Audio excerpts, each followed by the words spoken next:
Oke, apa udah bisa dimulai? Silakan Bang. Oke. Bismillahirrahmanirrahim. Assalamualaikum warahmatullahi wabarakatuh. Waalaikumsalam warahmatullahi Oke. wabarakatuh. Waalaikumsalam warahmatullahi wabarakatuh. Apa kabar teman-teman nih di era pandemi seperti ini, ngapain aja gitu? Baik, Bang. Oke. Oke, jadi hari ini kita webinar ya. Ini tentang Android gitu. Nah, jadi kita akan bahas tentang perkembangan aplikasi Android yang sedang booming di era disrupsi ini. Nah, jadi nanti kita akan belajar apa itu Android gitu. Kenapa sih kita harus belajar Android? Kemudian pemrograman apa aja, habis itu database dan lain sebagainya. Kemudian aplikasi apa sih yang sekarang ini lagi booming, kemudian kategori apps apa yang booming gitu. Oke, itu outline pembahasan kita hari ini ya. Oke, sebentar. Oh ya, tadi udah diperkenalkan sama moderator ya. Kalau nama saya Nasution gitu. Kalau teman-teman mau ngubungin bisa di IG saya. Kalau mau lihat kode-kode yang udah saya coding, ada yang private juga sih, ada yang public. Nah, ada yang public itu banyak lah. Nggak nyampe 5 kok. Oke, langsung saja ya. Kita masuk ke apa itu Android. Nah, apa sih itu Android? Nah, kalau kita mengunjungi website resmi dari Android itu atau ya officialnya gitu. Android itu mereka mengklaim sebagai platform gitu, platform yang memberi kecanggihan pada ponsel. Nah, bisa kita temukan ya kecanggihan apa yang ada di Android. Ya, teman-teman kan punya Android nih, punya minimal satu lah, atau teman-teman belum punya sama sekali. Itu nggak mungkin ya, di era seperti ini pasti masing-masing punya minimal satu lah. Oke, nah ini definisi aslinya. Kalau Android itu merupakan sebuah sistem operasi gitu. Nah, jadi bisa disebut juga platform, namun dia itu sistem operasi yang berbasis Linux yang dirancang untuk perangkat bergerak, layar sentuh ya seperti telepon dan tablet gitu. Tapi seiring berkembangnya teknologi gitu, si Android ini sudah semakin berkembang ke TV gitu, smart TV, kemudian jam tangan dan lain sebagainya gitu. Oke, nah ini dia. Ini seperti smart TV gitu. Jadi Android itu tidak hanya di tablet sama HP. Ada juga di jam. Ini jam yang udah canggih sekarang, bisa mengetahui tekanan darah, berapa langkah kita dan sebagainya. Oke. Masuk lagi, apalagi sih Android itu? Ya, jadi dia mengklaim dia selalu terbuka untuk setiap kemungkinan. Nah, jadi ada beberapa kemungkinan yang sudah jadi sampai sekarang itu diteliti oleh Android atau dibuat oleh Android. Misalnya nih, terjemahan secara instan, kemudian kamera web, kemudian otomatis memberi teks ketika video sedang diputar gitu. Mungkin kedepannya itu Android bisa semakin canggih sesuai dengan tagline yang ada di website mereka, yaitu selalu terbuka untuk setiap kemungkinan. Mungkin calon-calon developer seperti kalian ya yang bisa mendapatkan teknologi-teknologi lebih baru lagi. Amin. Oke. Amin, Bang. Setelah kita tahu apa itu Android, sekarang kenapa sih kita itu harus belajar Android? Nah, sebenarnya nggak harus sih. Jadi ada juga kita bisa belajar website atau iOS. Nah, itu beda lagi ya. Kalau Android sama iPhone itu atau iOS itu beda gitu. Nah, kenapa kita belajar Android? Nah, kita langsung aja ya, kita masuk ke pembahasan berdasarkan analisa atau data dari beberapa sumber. Nah, ini sumber StatCounter, dia mengkalkulasi gitu market sistem operasi dari Android ini cukup tinggi gitu di Indonesia. Nah, bayangkan saja ini 91,03% ini Android merajai gitu di Indonesia. Kemudian iOS, Samsung, Windows dan sebagainya. Nah, kemudian ada lagi nih, ini ada survei yang sama, cuman dia lebih ke setiap tahunnya gitu. Nah, Android ini semakin naik gitu, semakin naik di Indonesia ini penggunanya tahu sistem operasi mereka digunakan gitu. Nah, kita kan sebagai developer mencari atau mencari pembelajaran gitu yang nanti di waktu kita mencari kerja itu peluangnya tinggi. Nah, mereka yang pangsa pasar ini cukup akan menampung gitu developer Android nantinya karena ya cukup besar gitu pasarnya gitu. Oke, itu tadi di Indonesia. Nah, kalau di dunia Android juga tetap merajai gitu. Nah, Android merajai, cuman sekarang dia banyak saingannya, jadi dia turun 71% gitu kan. iOS ini kan digunakan oleh orang Indonesia ya mungkin beberapa aja yang menggunakan iOS yang mampu membelinya gitu. Jadi Android itu selain dia memiliki fitur-fitur yang cukup canggih, dia juga itu murah gitu penggunaannya atau device-nya gitu. Oke. Ini juga nih ada analisa jumlah aplikasi yang tersedia di Google Play. Nah, ini kan apa ya namanya?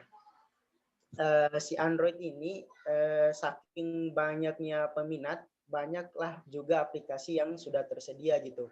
Jadi kita bisa mendapatkan secara gratis, baik itu bisa kita beli fiturnya atau kita beli langsung aplikasinya gitu.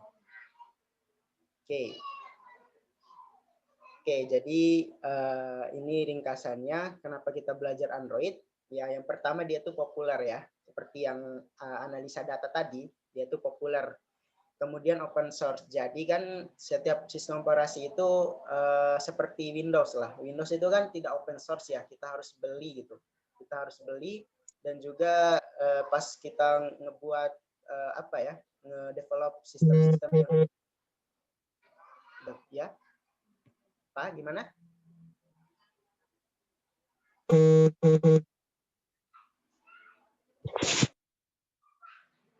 Oke, lanjut ya. Kita masuk ke yang ketiga, distribusi apps mudah. Nah, kalau teman-teman pernah ngoding Android atau pernah ngebuat aplikasi Android gitu, jadi kita nggak seribet ngebuat website. Website itu kita harus beli domain dulu gitu. Kemudian hosting di mana gitu. Itu kayak hosting itu kan memiliki batas space gitu, misalnya 3 giga gitu. Nah, kalau Android ini cukup mudah gitu. Tinggal kita buat apps-nya, kita konekkan ke database. Nah, kita database-nya ini kalau kita gunakan database yang lokal gitu, nanti kita akan belajar database juga. Nah, ada database lokal sama online gitu. Jadi lokal ini gratis. Teman-teman cukup kalau ngedevelop sebuah atau ngedistribusi sebuah Android itu cukup membayar atau membeli sebuah akun Google Play gitu. Nah, itu cuma 300-an, itu kita bisa ngedistribusiin banyak apps gitu. Nggak cuma satu apps aja. Jadi satu kali beli bisa kita distribusikan banyak apps gitu. Nah, ini biaya rendah. Nah, selain pendistribusiannya yang rendah, juga pembuatan pembuatan Android ini tidak semahal sistem lain gitu ya, misalnya iOS dan lain sebagainya. Oke, perkembangan Android. Nah, kita bahas nih perkembangan Android karena dia perkembangan Android gitu ya. Nah, di sini Android ini ditemukan oleh mereka-mereka ini gitu. Jadi didirikan oleh 3 atau 4 orang ini, Andy Robin, Rich Miner, Nick Search, dan Chris White. Nah, 4 orang ini awalnya itu mengembangkannya itu tidak untuk gadget gitu, tidak untuk HP. Jadi tujuan awal mereka mengembangkan itu untuk kamera digital gitu. Jadi pada saat itu kan ada banyak kamera-kamera ya. Cuman mereka kembali memikirkan metode bisnisnya gitu, atau perluasan bisnis yang mereka cakup itu terlalu kecil kalau kamera digital saja. Nah, hal itulah yang membuat mereka ini dia mengalihkan tujuan mereka dari kamera digital ke telepon pintar gitu. Nah, saat itu juga belum ada apa ya namanya iPhone dan lain sebagainya gitu. Jadi Android itu lebih dulu daripada iPhone. Nah, ini perkembangan Android itu ada beberapa versi ya. Jadi dia itu mulai dari versi-versi yang paling alpha gitu 1.0. Nah, ini dirilis 2008. Nah, di versi ini nih belum secanggih versi yang sekarang ya, yang 11 yang versi 11-nya gitu. Jadi mereka itu cuman ada fitur akses web browser, streaming YouTube, pemutar media Google Map, dan sinkronasi dengan aplikasi Google lainnya gitu. Nah, ya ini juga belum dikomersialkan gitu. Jadi masih dicoba-coba di lingkup pengembangan mereka. Nah, kemudian di Android 1.1 ini atau beta, jadi dia diluncurkan 2009. Nah, pada peluncuran ini mereka juga tidak mengkomersialkan si versi 1.1 ini. Jadi masih ada beberapa bug yang harus mereka selesaikan gitu. Jadi belum pantas lah untuk dikomersialkan. Nah, barulah mulai dari 1.5 ini atau yang bisa dikenal dengan Cupcake. Nah, si Android ini menamakan versi Android ini berdasarkan makanan gitu, makanan penutup mulut atau makanan manis gitu. Nah, contohnya ini Cupcake. Nah, dia ini dirilis pada tanggal 30 ya, April 2009.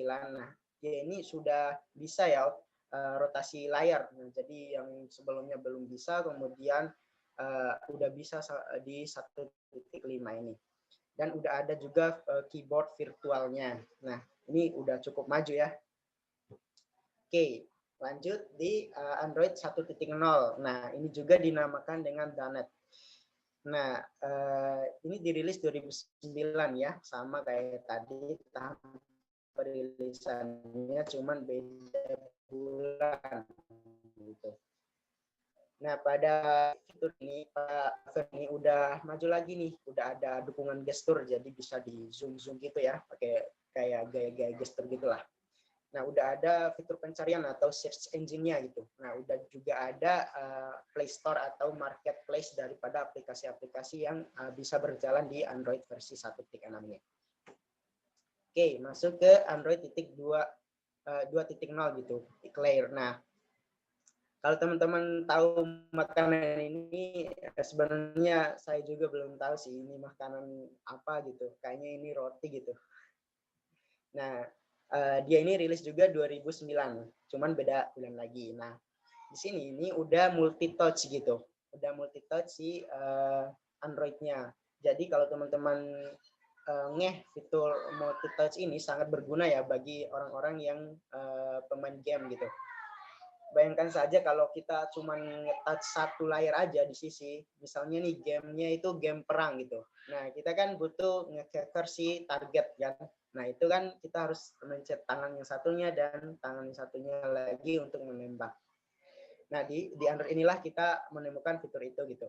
Udah ada juga nih live wallpaper dan kemudian didukung oleh HTML5 atau HTML5. Nah, kemudian ada Android Froyo atau 2.2. Nah, si Android ini membawa fitur unggulan nih. Jadi udah bisa zoom lewat gestur. Nah, tadi itu kan gesturnya itu di apa ya namanya? Masih ada beberapa bug gitu. Nah, di sini itu penyempurnaan gestur. Dan juga ada peningkatan fitur USB, tethering dan hotspot. Nah, di sini fitur hotspot itu mulai ada gitu, atau wifi atau animasi-animasi itu mulai ada di fitur Pro ini. Oke, masuk ke 2.3 ya, Gingerbread.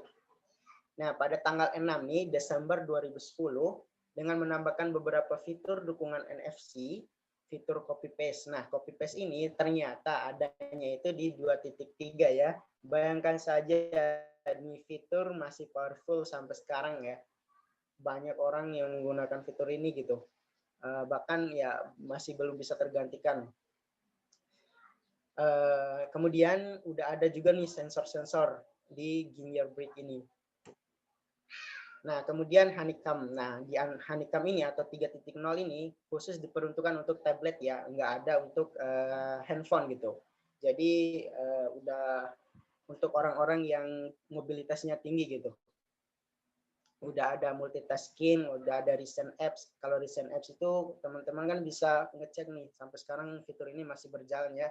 Teman-teman kalau ngeklik button atau tombol di sebelah tombol home handphone teman-teman itu ada kan recent apps-nya. Nah, itu fiturnya mulai ada di honeycomb ini gitu. Nah, masuk ke 4.0. Mungkin teman-teman udah ngerasain ya fitur yang versi yang ini gitu. Es krim sandwich atau 4.0. Kalau saya sendiri sih belum ya, belum ngerasain karena baru punya handphone itu di waktu SMA gitu. Nah, dia ini adanya itu di 2011 gitu. Jadi dia ini cuman ngebawa fitur yang ada di tablet tadi itu ke handphone gitu. Jadi kan cuman yang honeycomb itu kan cuman buat tablet gitu. Nah, jadi dia si es krim ini ngebawa fitur honeycomb ini masuk ke handphonenya gitu. Dan juga menambah fitur bawaan lain gitu seperti antarmuka dan kustomisasi widget. Nah, jadi widgetnya itu memang udah ada. Nah, namun belum bisa nih di zoom, belum bisa diatur lebar tingginya gitu. Oke, masuk ke Jelly Bean. Nah, 4.1 ini 2012 ya. Kayaknya ini udah canggih gitu, udah banyak fitur-fitur unggulan yang disediakan si Android. Nah, salah satu fiturnya itu gesturnya ada di keyboard gitu. UI-nya lebih smooth, kemudian dukungan tampilan nirkabel gitu. Jadi udah bisa tampilin tampilan nirkabel. Kemudian di Android KitKat 4.4, nah Android ini cukup terkenal ya karena udah ada iklan-iklan dari brand-brand terkenal, misalnya ini smartphone yang dia iklan di televisi gitu, mengiklankan bahwa mereka juga sudah punya Android KitKat. Jadi versi ini udah mulai booming lah di Android ini, udah mulai boomingnya di KitKat gitu. Kemudian Lollipop. Nah, ini fitur atau versi yang saya dapatkan gitu waktu SMA itu handphone saya itu Lollipop. Nah, jadi Samsung J5 itu udah ada nih fitur Lollipop ini. Nah, di fitur ini udah canggih gitu, nggak jauh beda sama fitur yang ada sekarang. Udah ada nih kayak desainnya itu udah disainkan oleh material desain dari si Google-nya itu sendiri gitu. Jadi desain kayak tombol-tombol gitu atau icon-iconnya dari material desainnya. Oke, masuk ke yang 6.0 ya. Ini marshmallow. Nah, masih namanya masih makanan gitu ya. Marshmallow ya semua tahu lah marshmallow itu. Nah, ini diluncurkan pada 2000 sensor sidik jari. Nah, udah ada sidik jarinya gitu di sini. Mulai dari 6.0 ini. Kemudian ada virtual reality, kemudian mengurangi kemampuan pemakaian bandwidth gitu. Jadi ya penggunaan data paket itu lebih ini ya, lebih hemat. Kemudian Android Nugget ya. Nah, ini Android ke 7.0 gitu. Dia diluncurkan 2016. Nah, dia juga ini udah ngebawa apa ya namanya, mode malam gitu. Udah bisa mode malam, kemudian keyboardnya itu udah bisa nge-send gambar yang berbentuk GIF gitu. Jadi animasinya itu udah disediakan di dalam keyboardnya itu gitu. Jadi nggak di-coding oleh sebuah apps-nya. Misalnya WA kan udah ada nih GIF-nya. Nah, di Android Nugget ini tidak perlu di WA gitu. Jadi semua yang menggunakan keyboard itu sudah memiliki fitur nanti dan format GIF ini tuh.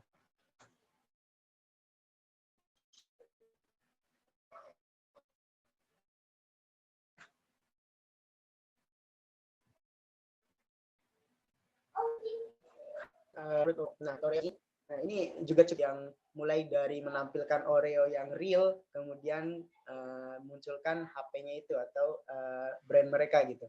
Jadi mereka memanfaatkan makanan Oreo ini yang terkenal. Kemudian di sini ada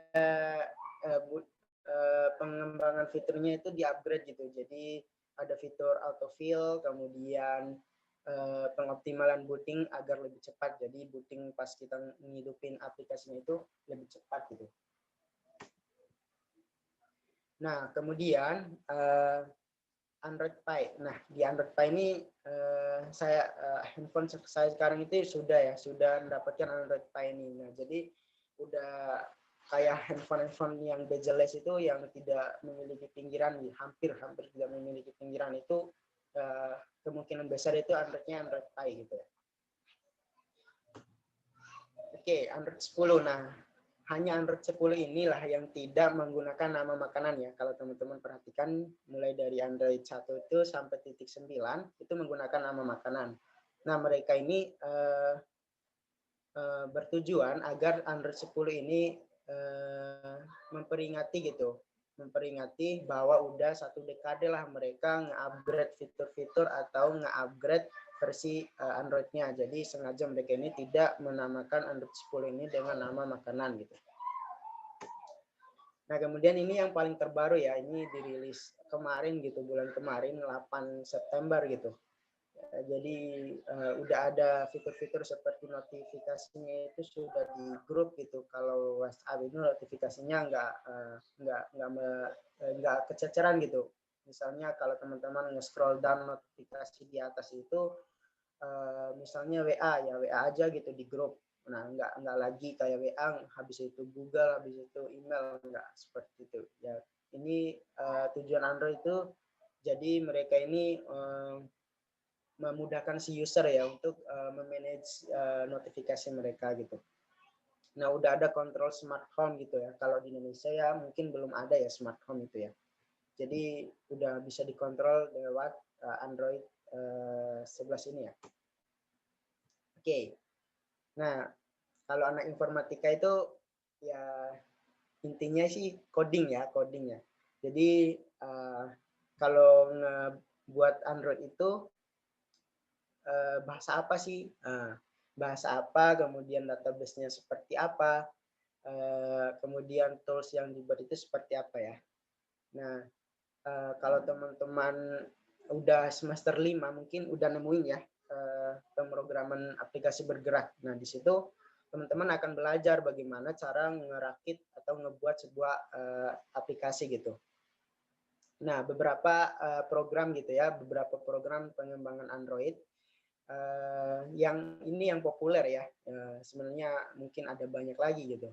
Nah, ada Java ya. Yang pertama ini Java, kemudian bahasa C. Nah, bahasa C ini kan udah teman-teman pelajari ya di semester 1 ya. Pemrograman dan struktur data ya. Kemudian Kotlin. Nah, ini baru nih Kotlin. Kemudian Dart.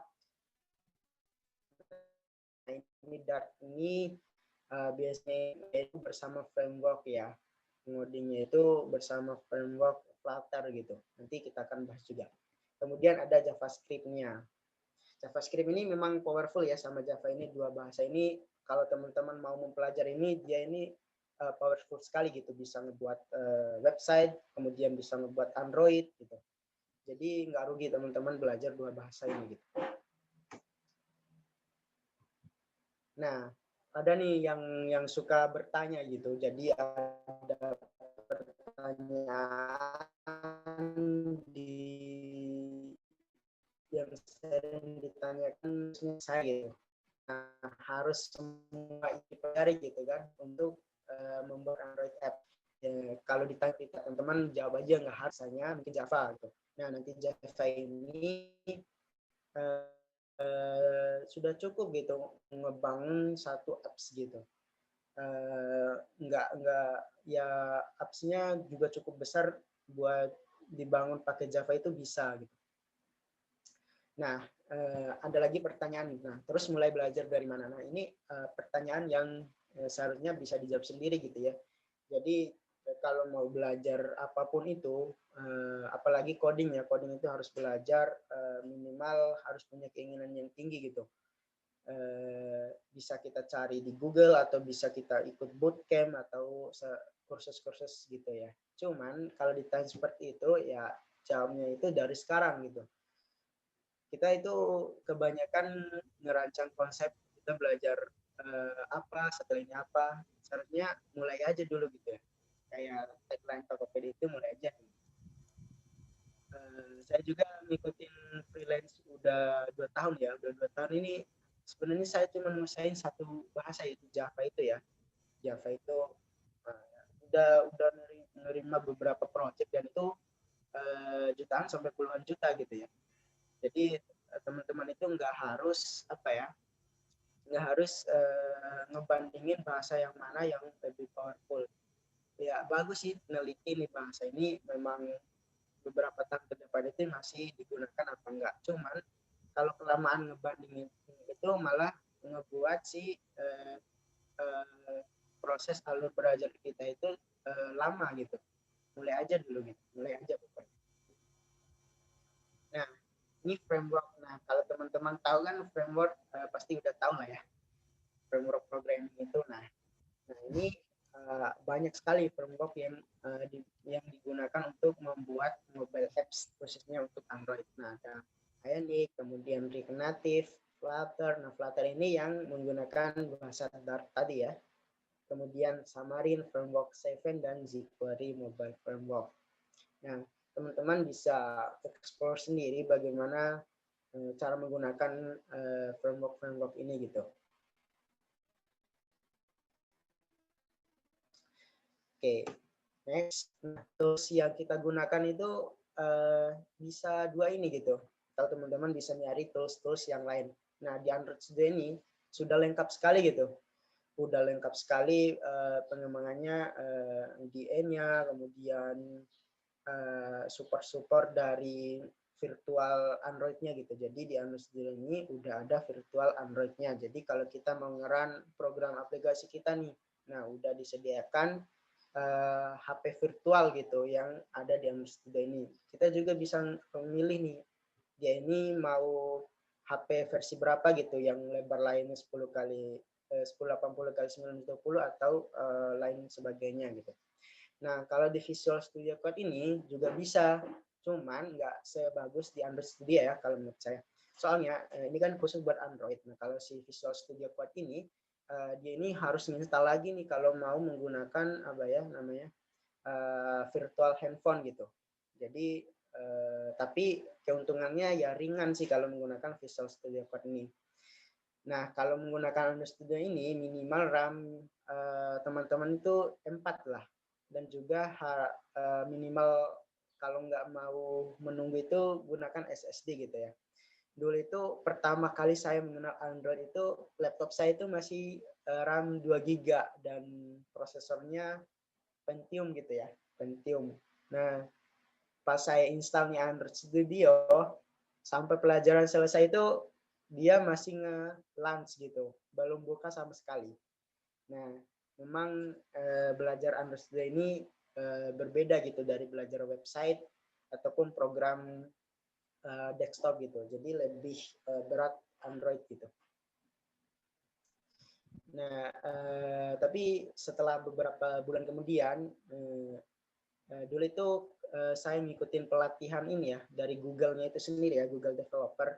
Nah, kebetulan waktu itu saya tidak menggunakan atau tidak memiliki laptop yang kompatibel gitu. Jadi saya cuma ngikutin penjelasannya doang. Ya, kalau teman-teman sering dengerin jelasin guru teman-teman atau mentor teman-teman itu tanpa ngoding langsung itu ya sama aja bohong gitu ya. Soalnya kita kan kalau informatika itu ya lebih ke prakteknya bukan teorinya. Nah, kemudian database untuk Android. Nah, tadi kan kita nyinggung nih database online sama database yang lokal. Nah, kalau yang lokal ini kita biasa gunakan SQLite.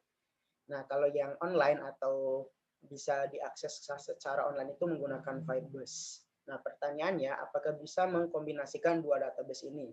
Jawabannya itu bisa, itu bagus sekali gitu ya. Jadi SQLite ini kalau teman-teman ngebuat sebuah apps, misalnya app-nya itu tentang buku gitu, buku atau nota. Nah, teman-teman bisa nge-save itu secara lokal gitu di internal memori. Nah, kalau teman-teman mau nyimpannya itu di cloud atau bisa sinkronisasikan dengan akun Google dan lain sebagainya, itu bisa menggunakan Firebase. Firebase ini cukup gratis gitu untuk 10 GB. Nah, 10 GB ini apps apa sih yang cepat menuhin 10 GB itu?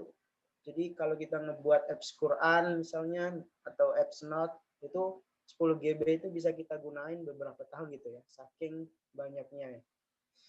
Nah, SQLite ini sama Firebase ini tentu berbeda ya cara penggunaannya. Kalau SQLite ini lebih apa ya? Lebih dekat kita nulis kayak program yang MySQL gitu ya. Kayak create table gitu-gitu ya. Kalau Firebase ini enggak ya. Jadi Firebase ini juga terintegrasi nih sama Android Studio tadi. Jadi kalau kita mau konekin apps kita atau program kita ke Firebase ini, itu sangat mudah gitu. Tinggal klik icon-icon aja gitu. Nggak ngoding lebih kayak kita ngebuat MySQL gitu ya. Oke, sekarang masuk ke pembahasan selanjutnya gitu ya. Android itu aman nggak sih? Nah, pertanyaan ini juga berdasarkan permintaan dari moderator atau pembuat acara gitu, keamanan dari Android.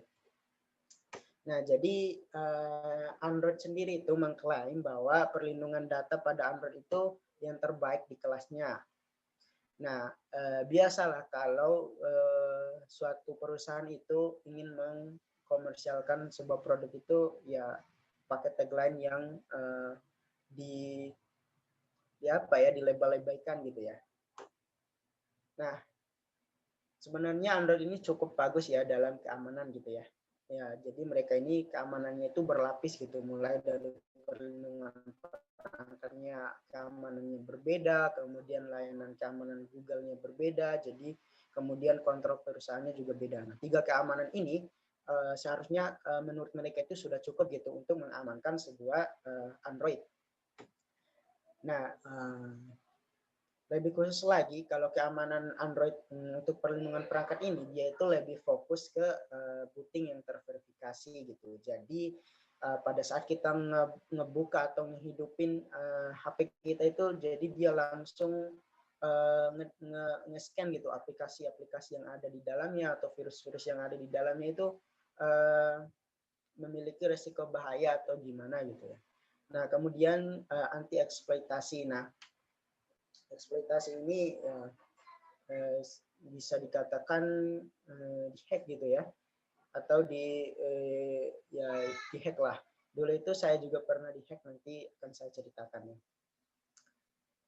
Kemudian ada fungsi keamanan yang disebut TAA. Nah, ini teman-teman bisa ngebaca, saya ada materinya itu cukup panjang yang ngejelasin fungsi TAA ini.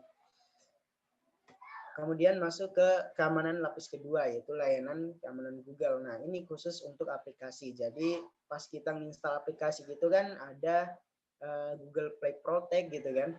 Jadi setelah kita install pun dia masih nge-scan apakah aplikasi ini aman, ada backdoor-nya gitu, atau ada malware-malware yang disertakan di aplikasinya atau spy-spy tertentu mungkin. Nah, dia nge-protect-nya di Google ini ya. Kemudian safe browsing. Nah, ini untuk menghindari gitu ada phishing. Kalau teman-teman tahu phishing kan ya udah tahu lah pastinya ya. Itu sebuah link gitu ya, link yang mengarahkan kita dari tujuan utama kita ke website atau buatan si hackernya gitu ya. Kemudian safety net API gitu. Jadi sebelum aplikasi kita itu nge-akses data-data kita, misalnya nih galeri, kemudian audio, kamera itu. Jadi mereka itu kan ada pertanyaan-pertanyaan gitu ya. Nah, itu juga keamanan yang disediakan si lapis kedua nih, layanan keamanan Google. Kemudian kontrol perusahaan. Nah, kontrol perusahaan ini ya lebih ke peraturan-peraturan gitu ya. Misalnya data-data si user ini mau dijual oleh perusahaannya atau bukan, mau dijual perusahaannya atau tidak gitu ya. Jadi udah dituliskan oleh mereka ini ketentuan-ketentuannya gitu ya. Jadi menurut mereka keamanan Android itu udah aman gitu ya menurut pihak Google-nya. Nah, mereka juga menyertakan beberapa sertifikasi atau hasil-hasil yang telah diperiksa oleh si pakar-pakar ahli dalam keamanan. Misalnya nih, sertifikasi ISO nih, kemudian sertifikasi FIDO2 dan lain sebagainya. Nah, ini menurut mereka itu sudah cukup membuktikan bahwa Android itu aman. Nah, namun nih, seperti kalau teman-teman pernah nonton film Hacker atau ya pernah ada di suatu organisasi cyber gitu ya, tidak ada sistem yang benar-benar aman gitu ya, akan selalu ada celah untuk si hacker. Nah, ini ada beberapa bukti nih bahwa Android ini udah apa ya, pengembangan malware-nya itu sangat tinggi gitu ya. Cuman pas di 2009 ini menurun gitu ya. Jadi 13 juta ini di bulan 2016, kemudian naik sampai 26 juta di tahun 2018. Kemudian ini turun lagi nih di 10 juta ya. Nah, yang biru ini itu malware baru gitu yang diciptakan. Nah, ada lagi. Kemudian menurut sebuah laporan dari The Best VPN, nah ini dilansir dari CNBC ya, Indonesia. Jadi Android ini merupakan sistem operasi yang paling atas gitu, atau paling rentan gitu diserang oleh hacker gitu. Dibanding OS yang lainnya, misalnya Debian Linux, kemudian Windows Server, dan Windows Server 2019. Oke. Jadi mau ngebagi tips nih. Nah, tips untuk keamanan Android. Jadi saya pernah bilang kalau saya pernah dihack gitu ya. Jadi tidak salah-salah ya, saya dihack itu kamera HP saya gitu. Jadi teman saya ini ngebuat sebuah game gitu, tepatnya dia ngemodifikasi sebuah game gitu. Nah, di dalam game itu dia tanamin sebuah backdoor. Nah, kalau teman-teman tahu, backdoor itu semacam program gitu yang berjalan di belakang aplikasi gitu. Jadi dia berjalan bukan seharusnya program itu dibuat gitu. Jadi backdoor ini bisa untuk memata-matai, untuk mendapatkan data si user, juga banyaklah. Pokoknya untuk mencuri informasi atau merusak privasi dari si usernya. Nah, dulu itu saya diberi sebuah aplikasi gitu ya, itu waktu semester 2 kalau nggak salah. Nah, yang memberi saya aplikasi ini ya guru saya gitu ya, guru Android gitu. Jadi tempat saya belajar Android di situ. Nah, dia ini ngasih aplikasi atau gamenya ini bukan buat saya coba gitu ya. Jadi dia bilang ini sebarkan ke teman-temanmu. Nah, karena saya ini nggak mau nyebarin tanpa tahu ini aplikasi apa ya, saya install gitu ya. Saya install nih aplikasinya. pas saya main ya, nah game itu game Flappy Bird. Nah saya asik lah main-main. Ternyata dia lagi mantau kamera HP saya yang depan gitu. Jadi aktivitas saya itu bisa dia lihat. Waktu itu saya lagi cenger-cenger ya sambil main game Flappy Bird itu gitu. Nah langsunglah dia ngirimin video rekaman dari aktivitas saya itu. Mulai dari lokasi saya di mana, kemudian wajah saya yang nampil di video itu lagi cengar-cengir tadi gitu. Kemudian IP address dan lain sebagainya. Dia juga bisa mengakses pesan dari HP saya gitu. Pokoknya semua data dia bisa akses di HP saya. Nah, setelah itu kalau teman-teman tahu ada organisasi CyberGuard kemarin, ada yang ikut nggak? Halo?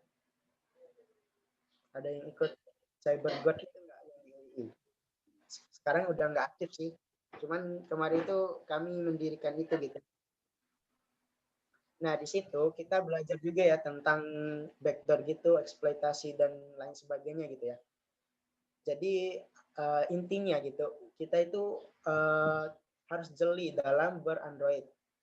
Nah, misalnya nih install apps-nya, kita sebaiknya tidak menginstal aplikasi-aplikasi yang di mod gitu. Itu berbahaya sekali gitu. Aplikasi yang bukan selain dari Google Play gitu. Jadi kita cukup percaya saja ke Google-nya aja gitu. Meski kita nggak tahu ya bagaimana di belakang Google itu, apakah data kita dibeli atau gimana ya. Meski begitu Google itu ya banyak yang menganggap Google itu udah seperti Tuhan gitu ya. Udah seperti Tuhan, semua kebutuhan ada di Google dan lain sebagainya. Nah, kalau kita kan umat Islam ya nggak perlu seperti itu ya. Google ya cuman alat yang kita gunakan gitu. Nah, kemudian mengunjungi website. Nah, kunjungan website ini teman-teman perhatikan dulu ya linknya itu, linknya. Jadi pernah ada sebuah cerita dari seorang dosen gitu. Dia itu ngeklik sebuah link, dia itu lihat sekilas dia itu tulisannya facebook.com gitu. Cuman pas dilihat baik-baik itu Facebook itu kan O-nya 2 nih. Dia ganti O-nya itu jadi 0 gitu. Facebook 0 dan K. Nah, itu phishing ya. Itu phishing yang buat ngehack si usernya.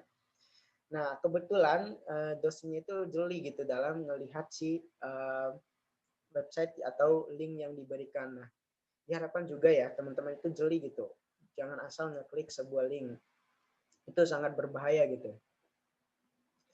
Nah, memang link ini juga digunakan ya oleh e-commerce itu untuk mengetahui informasi-informasi dari si user. Misalnya ini sebuah e-commerce sebutkan ya Tokopedia misalnya ya. Dia itu bisa mengetahui nih perangkat apa yang kita gunakan, kemudian lokasi kita di mana itu secara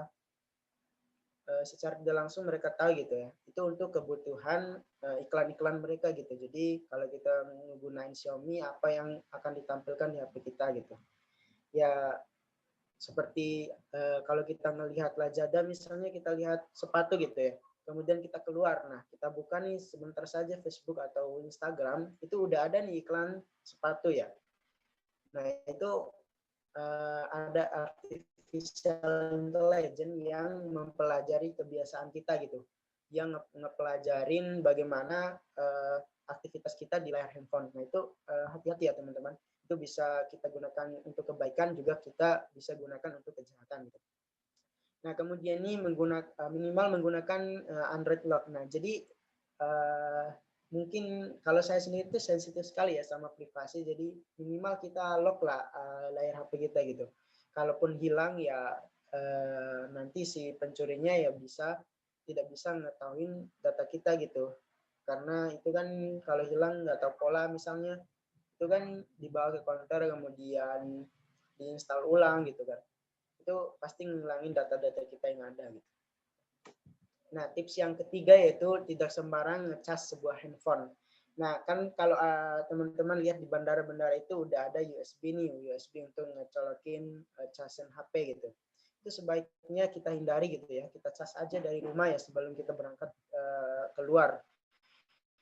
Soalnya bisa saja ini ditanamkan sebuah backdoor atau aplikasi berbahaya gitu ya melalui USB. Jadi kan kita bisa menginstal sebuah aplikasi itu lewat USB ya. Nanti teman-teman akan belajar di semester 5 itu. Nah, jadi itu berbahaya ya. Kalau ada pihak yang tidak bertanggung jawab ngirim data-data kita atau masukin sebuah aplikasi yang berbahaya di apa namanya di HP kita lewat USB itu akan sangat merugikan kita gitu. Jadi sebaiknya kita cas itu di rumah saja gitu. Kita juga ya jagalah, kita jaga privasi kita. Itu privasi itu mahal gitu, sangat mahal. Kemudian nomor 4 nih selalu up gitu, upgrade aplikasi yang punya di handphone ya, nge-upgrade. Ya tujuan mereka ngebuat versi-versi terbaru itu ya pertama ya untuk meningkatkan performa, kemudian untuk meningkatkan keamanan juga. Jadi yang terbaru dari sebuah aplikasi atau sistem itu pasti ada keamanan yang terbaru juga. Jadi teman-teman itu diharapkan itu upgrade gitu Android-nya, baik itu iOS-nya maupun aplikasinya gitu. Nah, masuklah ke aplikasi Android yang booming. Nah, pada era pandemi ini gitu ya, aplikasi yang booming bisa kita terawang sih, bisa kita analisis sendiri gitu. Namun ada sumber yang melakukan analisa data gitu, bahwa ada 3 kategori aplikasi atau game gitu ya yang paling booming gitu di 2019 kemarin sampai di 2020 di kuartal pertama tahun 2020 maksudnya Q1 ini. Jadi kategori pertama itu game gitu ya, game. Jadi ada game kasual, mid-core, olahraga dan sebagainya. Kemudian ada aplikasi e-commerce gitu ya. Kemudian ada aplikasi hiburan, musik seperti streaming video, YouTube, video di Facebook dan lain sebagainya ya. Nah, itu adalah kategori-kategori aplikasi gitu yang booming di 2020 atau dari 2019 sampai 2020. Nah, jadi teman-teman juga bisa memanfaatkan nih aplikasi yang booming ini. Teman-teman bisa ngebuat sebuah startup gitu ya, misalnya startup game atau e-commerce gitu. Nah, masuk ke lebih spesifik game. Nah, game ini menurut penelitian dari adjust.com, jadi mereka ini meneliti sebuah keboomingan dari aplikasi ataupun game gitu ya. Nah, menurut mereka meningkat menjadi lebih dari 2 kali lipat. Nah, dari 132% dibanding tahun lalu. Ini meningkatnya ini lebih tinggi itu 2 kali lipat ya. Ini sangat-sangat luar biasa ya bagi developer game atau perusahaan-perusahaan pembuat game gitu. Nah, peningkatan ini ada dalam jumlah sesi ya, dan mulai dari 47 sampai ke 75% gitu ya. Ini kita bisa lihat di 2020 ini udah 45 juta ya, ini tinggi sekali gitu pengguna gamenya. Nah, apa sih penyebabnya atau dan akibatnya gitu dari penggunaan game ini gitu. Nah, kan dari 2019 ini kan udah ada ya 2019 akhir lah udah ada kayak berita-berita COVID gitu ya, udah ada negara-negara yang mulai melakukan social distancing, bahkan ada yang menutup diri mereka gitu ya.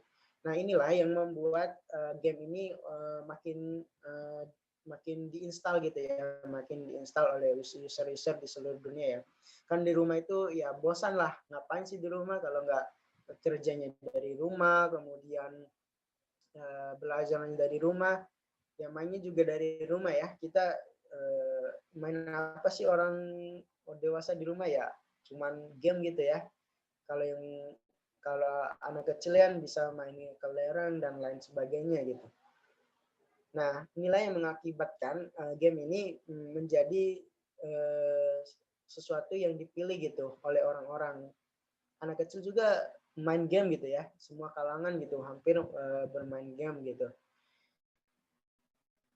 Karena ya game itu hiburan gitu, hiburan penghilang penat yang ada di rumah, adanya game gitu.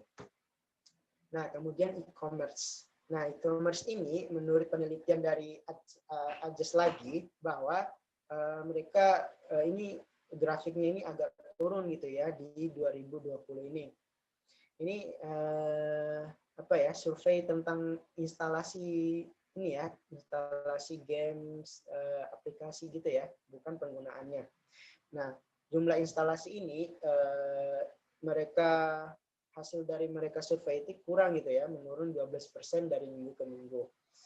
Nah, e-commerce ini tidak seperti game ya. Kalau game kan kita install HP 1 install 1, HP 1 install 1 gitu ya. Nah, kalau e-commerce kan berbeda gitu.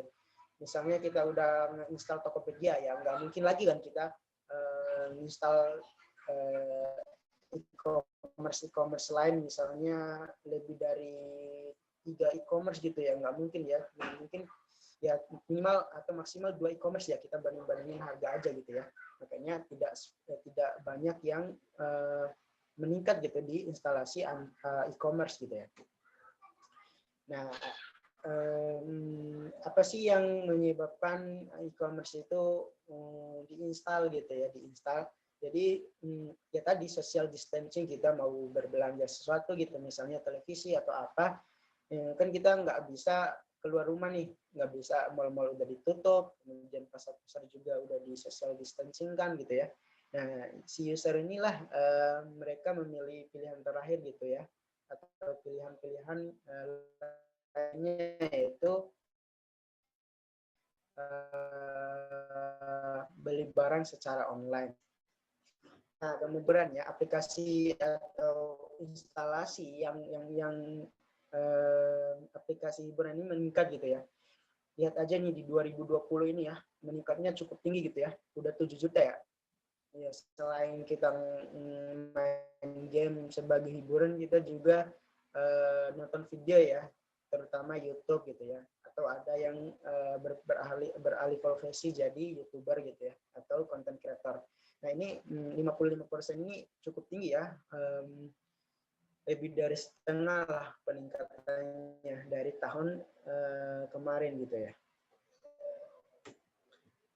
Nah, apa sih yang menyebabkan, ini sorry ya, ini seharusnya hiburan gitu. Apa yang menyebabkan hiburan ini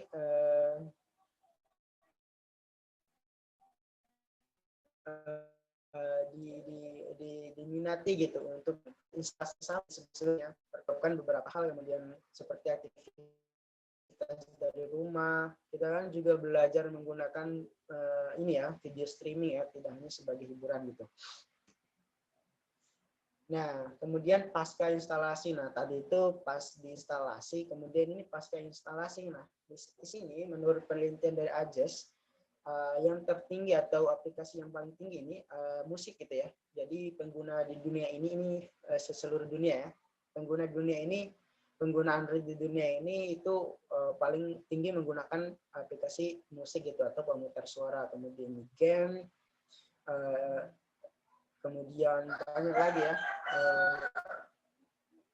Malah yang belanja ini cukup rendah gitu ya dibanding streaming video dan game gitu. Ya gimana ya, kalau belanja kan butuh uang juga ya, nggak seperti game dan lain-lain gitu ya. Nah, untuk aplikasinya sendiri, nah kita kan udah bahas nih kategorinya. Untuk aplikasinya ini ada TikTok nih, ada TikTok, kemudian Snap, ada Twitter, kemudian Search Ads dari Apple gitu ya. Nah, si TikTok ini ya, coba kita lihat TikTok yang pink nih. Ini tahun 2019 ya. Kalau ini grafiknya udah diteliti sampai 2020, saya yakin TikTok ini udah tinggi seperti ini ya, udah kayak drastis sekali naiknya ya. Ada Snap ini, kemudian Snap ini mulai turun, kemudian Twitter juga mulai turun. Nah, ada Search Ads dari Apple ini ya. Ini kalau teman-teman mau tahu lebih lanjut Search Ads ini apa gitu ya, teman-teman bisa googling. Nah, itu ya. Penutup ya, sekarang masuk ke penutup, kesimpulan. Nah, jadi kesimpulan itu Android itu merupakan sebuah iOS gitu ya, dengan berbagai kecanggihan yang ditawarkannya. Kemudian mempelajari Android itu tidak rugi ya teman-teman, Pak. Banyak sekali peluang kerja yang didapat selain sudah freelance, bisa juga bekerja sebagai perintis startup gitu ya, dari dasar. Kemudian ada lagi kita juga bisa bekerja sebagai karyawan. Nah, dan juga Android itu tidak hanya di HP ya, banyak di gadget tadi, di tablet, kemudian di TV, banyak lagi ya. Itu peluang-peluang bagi developer Android itu untuk bekerja di sana ya. Kemudian keamanan ya, ini tidak hanya Android sih. Jadi keamanan itu tetap memiliki celah ya teman-teman. Cuman keamanan itu masih aman karena belum terlihat aja celahnya seperti apa gitu ya. Jadi tidak ada keamanan yang sempurna. Oke, seperti itu. Terima kasih. Jadi ada quote dari sahabat saya. Jadi kita tidak sempurna, tapi itulah yang membuat kita sempurna. Oke, terima kasih ya. Semoga bermanfaat yang sedikit ini. Nah, teman-teman bisa bertanya apapun gitu ya tentang Android ini. Oke, saya kembalikan ke moderator. Wih, mantep banget Bang presentasinya nih. Iya. Gimana nih teman-teman? Ada yang mau nanya nggak? Iya nih, ada yang mau nanya nggak lagi sesi Q&A nih? Ada yang mau on mic? Yang mau on mic? Kalau nggak ada, nih aku ada dapat pertanyaan nih lewat chat nih. Bentar ya. Oke, jadi ada yang nanya nih Bang. Apakah programming aplikasi natif atau web aplikasi dan aplikasi Android itu sama aja? Gimana? Apakah programming aplikasi native atau web aplikasi dan aplikasi Android itu sama aja? Oke. Jadi untuk menjawab pertanyaan itu, ngoding itu aktivitasnya sama, cuman kalau beda bahasa gitu ya, beda bahasa, beda metode. Kalau web itu bahasanya beda lagi gitu, sama si Android ini. Kemudian natif itu juga beda lagi gitu, nggak sama. Jadi itulah mengapa developer itu mengspesifikasikan kemampuan mereka gitu. Misalnya nih developer Android, developer web gitu, developer apa gitu ya. Jadi kemungkinan besar semua developer ini tidak mampu menguasai semua bahasa yang ada gitu ya, semua metode pembuatan gitu ya. Jadi lebih fokus ke spesifikasi salah satunya saja gitu ya. Intinya sih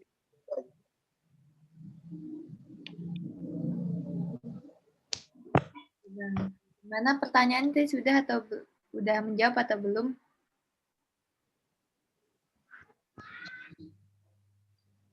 Oke, udah Bang katanya Bang.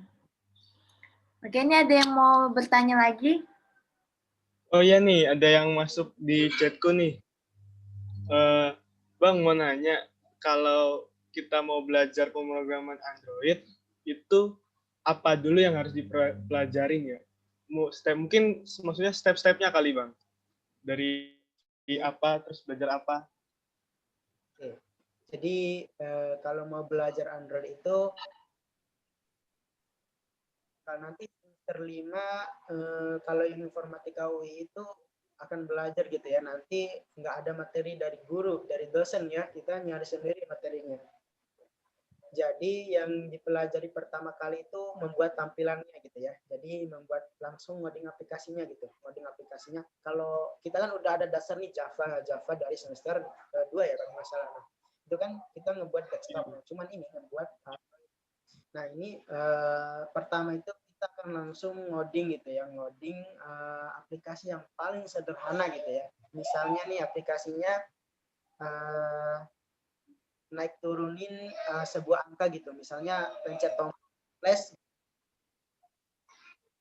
pencet tombol plus maka angkanya akan naik, kurang kan turun gitu ya. Jadi kalau stepnya itu kenali Android Studio itu, kemudian pahami Java, kemudian apa ya, habis pemahaman Java ya bisa lanjut ke database-nya gitu ya. Database-nya tadi ya bisa Firebase atau apa ya namanya tadi ya, satu ya, SQLite gitu ya. Itu sih, kemudian kita bisa belajar cara ngedistribusiin si apps-nya ke Google Play. Itu sih langkah. Gimana nih? Cukup nggak?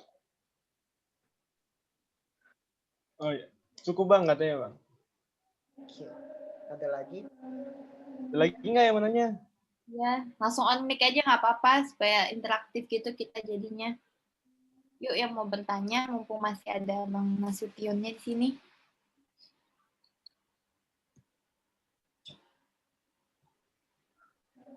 Atau Riko nih mau nanya. Mungkin aku kali Bang yang nanya ya. Oke. Sebenarnya kalau kita bikin aplikasi Android tuh Bang, bisa langsung diterapin di iOS nggak sih Bang? Enggak. Itu beda lagi.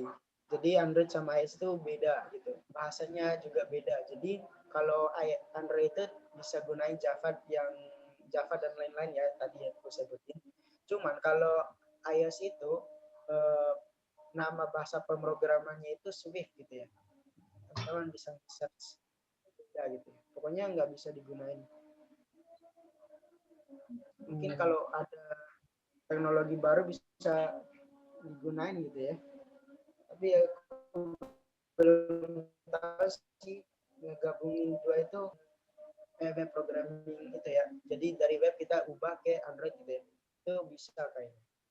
PWA, programming progressive web apps. Masih bisa tahu tuh.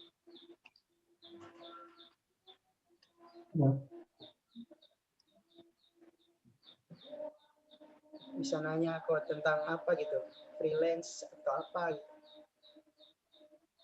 Gimana nih Bang, tips-tipsnya Bang supaya bisa jadi freelance gitu Bang? Nah itu tipsnya ini, jadi manfaatin media sosial kalian gitu ya. Jadi post apa aja karya kalian, misalnya kita ngebuat kalkulator, itu di post aja di story kalian atau dibuat IG kalian, itu nanti aku ngerasain sendiri ya, aku tuh cuman nge-branding diri lewat media sosial. Nah nanti customer atau klien itu ngehubungin gitu ya, mudah sekali mereka ngehubungin. Kemarin itu dihubungin oleh beberapa orang gitu ya, mulai dari perusahaan, kemudian dihubungin oleh apa ya, kayak rumah sakit itu klinik gitu ya, klinik itu dihubungin klinik juga. Dan tipsnya lagi itu banyakin relasi gitu. Nanti teman-teman ini misalnya ini udah kenal nih sama aku yang freelance. Nah, nanti teman-teman kan akan minimal akan menceritakan atau ada sebuah orang perusahaan yang ingin membuat apps. Nah, teman-teman terima nih projectnya cuman kekurangan orang. Nah, bisa hubungin yang sudah teman-teman yang kalian kenal gitu ya, yang kompatibel di skill itu gitu. Itu sih, pertama itu branding diri kalian ya, bisa di IG ya, atau di offline gitu. Kemudian banyakin relasi. Mantap. Oke.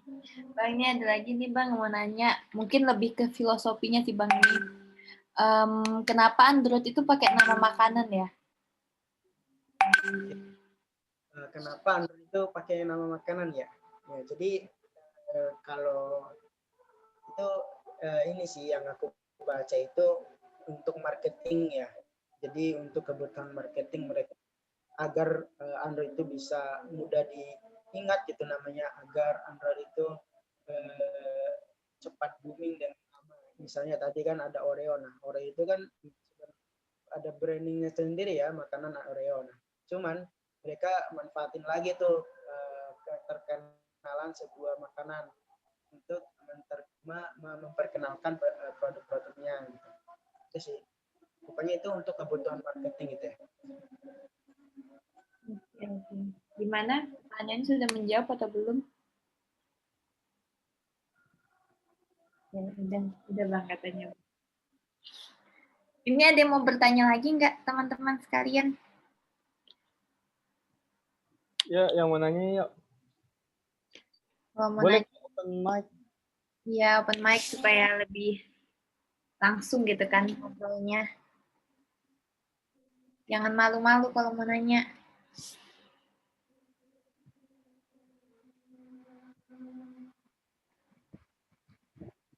Oh iya Bang, Halo, ada yang nanya nih Bang. Oh, silakan. halo Kak. Berarti kalau anak informatika itu harus belajar marketing juga ya? Iya. Ya, kalau nanti pas penjaluran akhir itu, kalau teman-teman ada beberapa penjaluran gitu ya, ada yang magang, kemudian perintisan bisnis, kemudian ada lagi ya pengabdian masyarakat. Nah, kalau teman-teman ngambil jalurnya itu perintisan bisnis, nanti akan ada tim ya. Kalian itu TA-nya tim gitu, kenapa skripsinya itu cuma sendiri-sendiri sih. Nanti ngerjain produknya itu tim gitu ya. Nanti akan dibagi 3 orang gitu ya. 3 orang, ada hackernya. Nah, hacker di sini itu bukan yang nge-hack gitu ya. Hacker di sini itu yang ngurusin coding. Teknologi yang dibuat untuk startup itu kan perintis bisnis itu ngebuat startup gitu ya. Hackernya, kemudian ada hipster. Nah, hipster inilah yang nanti akan mengurusi marketing. Kalau hipster yang terkenal itu ya pendiri Apple itu ya. Kalau teman-teman tahu, Steve Jobs itu hipsternya itu. Hipsternya. Jadi dia ngurusin pendanaan dari aplikasi kita ini datang dari mana, kemudian nyari investor dan lain sebagainya. Dia nggak ngoding, dia ngurusin uang gitu. Kemudian ada lagi yang hipster, ada hustler. Nah, hustler ini yang desain gitu produknya. Jadi ngedesain tampilan, kalau website ngedesain tampilan, kalau produk-produk lainnya ya ngedesain produk lah pokoknya. Gitu. Ada 3 lah pokoknya. Jadi belajar, nggak harus bisa ngoding kok jadi anak impor itu, bisa banyak peluang kerja lainnya.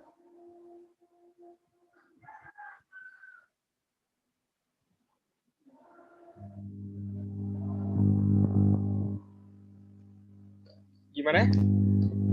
Sudah cukup belum jawabannya? Cukup Kak. Oke, siap. Nih Bang, ada yang nanya lagi Bang di chatku. Pandangan Abang ke depannya tentang Android itu gimana sih?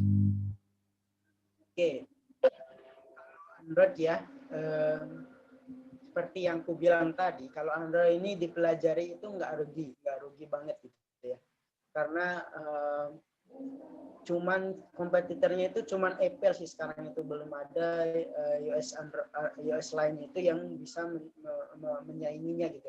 Apple pun itu masih jauh sekali gitu perbandingan berdasarkan penelitian dari statistik tadi ya, jauh sekali gitu.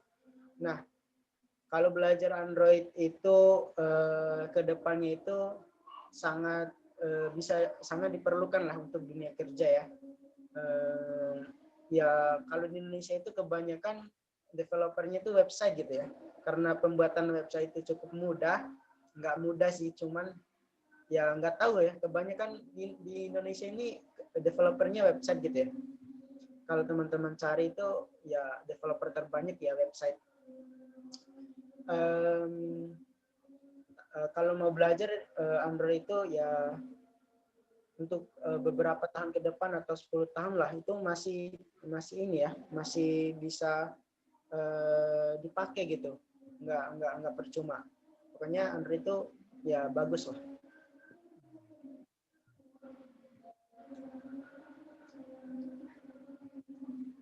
Ada lagi yang mau bertanya?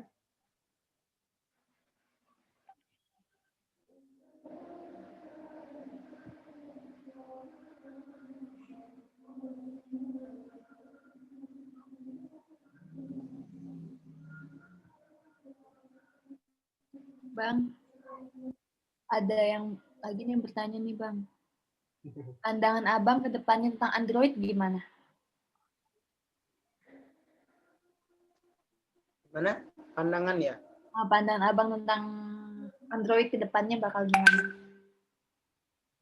Android belum bisa ini sih kalau pandangan ya tadi. Jadi Android itu masih bisa belum bisa dikalahkan gitu ya. Kalau kalian belajar Android itu ya ilmunya itu masih bisa dipakai sampai ya minimal Android itu dikalahkan oleh saingan-saingan lainnya gitu ya.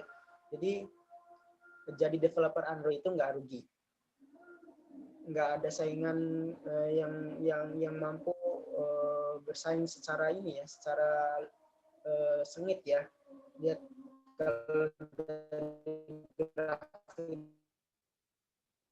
itu masih jauh sekali. Jadi mempelajari itu dan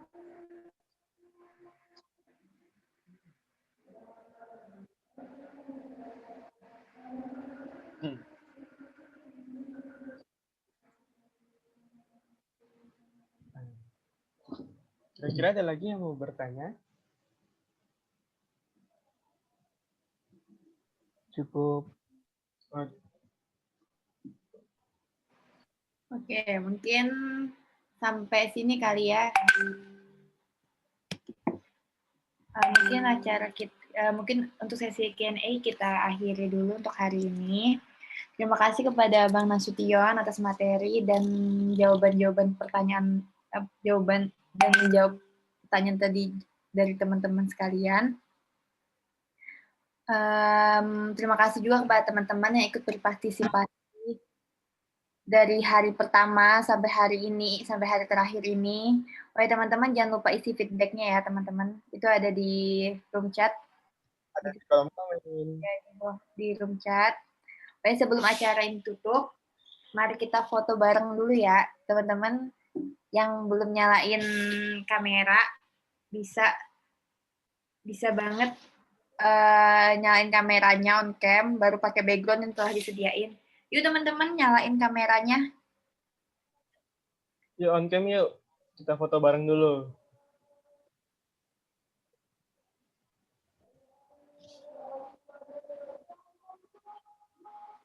Teman-teman, aku mau mengingatkan nih, kalau feedback ini bukan persyaratan untuk mendapatkan sertifikat ya, tapi hanya untuk evaluasi webinar.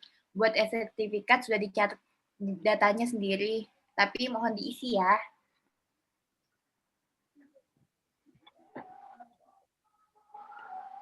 Yang belum on cam, ayo kita on cam nih hari terakhir guys. Penutup nih. Penutup nih.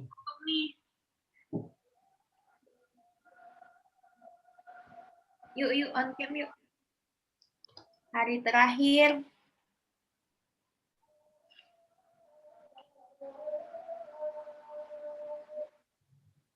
Yuk, kita foto bareng di hari terakhir Informatik Week. Jangan lupa diisi feedback-nya ya.